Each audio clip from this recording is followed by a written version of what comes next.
देख रहे हो रोहित, ये बारिश, इसकी बूंदें उसे बहुत पसंद थी। इन बूंदों के गिरने के साथ वो पैरों में घुंघरू बांधकर नाचा करती थी। इनकी खूबसूरत लगती थी वो कि उसके सामने मोर भी फीके पड़ जाते थे। उसे बारिश बहुत पसंद थी और आज भी पसंद होगी। आज इस बारिश के साथ उठने वाली मिट्टी की खुशबू फिर से उन दिनों में ले जाकर मुझे छोड़ आई है, जब हम बरसात के मौसम में सड़क पर यूं ही घूमते हुए घर जाते थे। ये बारिश भी बड़ी अजीब है। लोगों के लिए पानी है और मेरे लिए बरसते इश्क की कहानी है। पहाड़ी के पीछे जो वो ढाबा है जहाँ मैं चाय पीने जाता हूँ, वहाँ की चाय उसे बहुत पसंद थी। हम हर बरसात में कॉलेज से लौटते वक्त वहाँ की चाय ज़रूर पीते थे। चाय वैसे भी बहुत पसंद था उसे। मई जून की दोपहरी में भी वो चाय पीना पसंद करती थी और जब मैं मना करता था तो बड़ी नज़ाकत से कहती थी, जनाब, आपके लिए सिर्फ चाय होगी, मेरे लिए तो इश्क है। फिर मैं कहता था कि जब चाय ही इश्क है तो मैं क्या हूँ?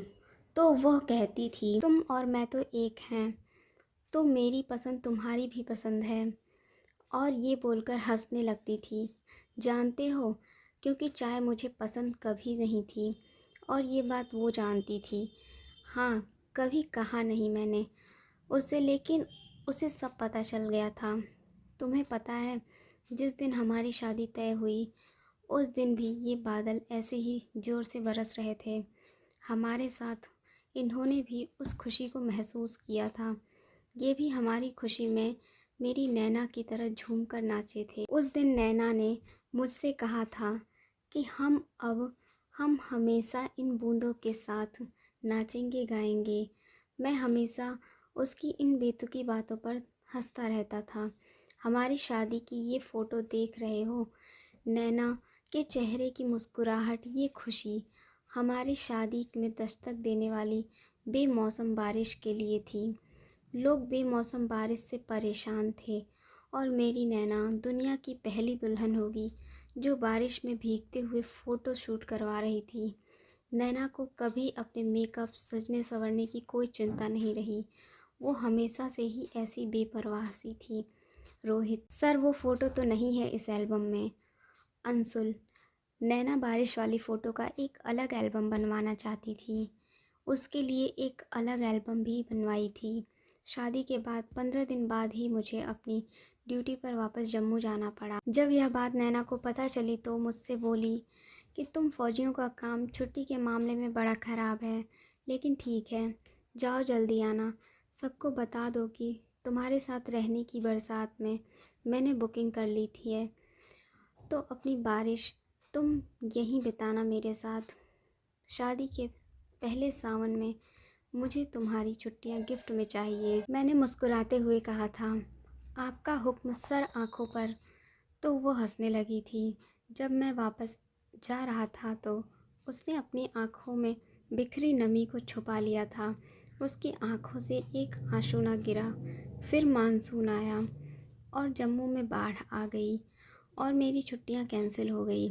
जब नैना को यह बात पता चली तो बहुत निराश हुई थी। उसे मेरे बिना सब कुछ अधूरा ही लगता था, लेकिन मैं क्या कर सकता था, नहीं आ पाया। मैं बाढ़ में फंसे लोगों की जान बचा रहा था। अपनी नैना को उसका मनचाहा सावन ना दे पाया, उसका गिफ्ट उसे नहीं दे पाया। फिर एक हफ्ते बाद पता चला कि नैना बाहर गई थी। लैंडस्लाइड हुआ और नैना अपनी कार के साथ नदी में जा गिरी। 2 दिन बाद उसकी लाश मिली। उस दिन ऐसा लगा जैसे मैं मर गया। तब आया था मैं इस जगह जब नैना मुझे छोड़कर जा चुकी थी। तब मैं यहाँ से उसकी यादें समेटकर अपने साथ ले गया था। तब से हिम्मत नहीं हुई यहाँ आने की। अब 5 साल बाद मेरी पोस्टिंग यहाँ हुई तो मुझे बहुत हिम्मत जुटाकर आया हूँ। लेकिन ऐसा लग रहा है कि मेरी नैना मेरे साथ यहाँ पर बहुत खुश है। मैं उसका साथ महसूस कर पा रहा हूँ, जो तब नहीं कर पाया वो अब कर दिया मैंने। अपनी नैना की शादी के पहले सावन का गिफ्ट दे दिया मैंने। अब हम साथ उस पहाड़ी तक घूमने जाएंगे। उस ढाबे की चाय भी पीने हम साथ जाएंगे।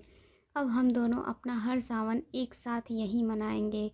दोस्तों, अगर आपको यह वीडियो पसंद आई हो तो चैनल को सब्सक्राइब और वीडियो को लाइक करना ना भूलें। धन्यवाद।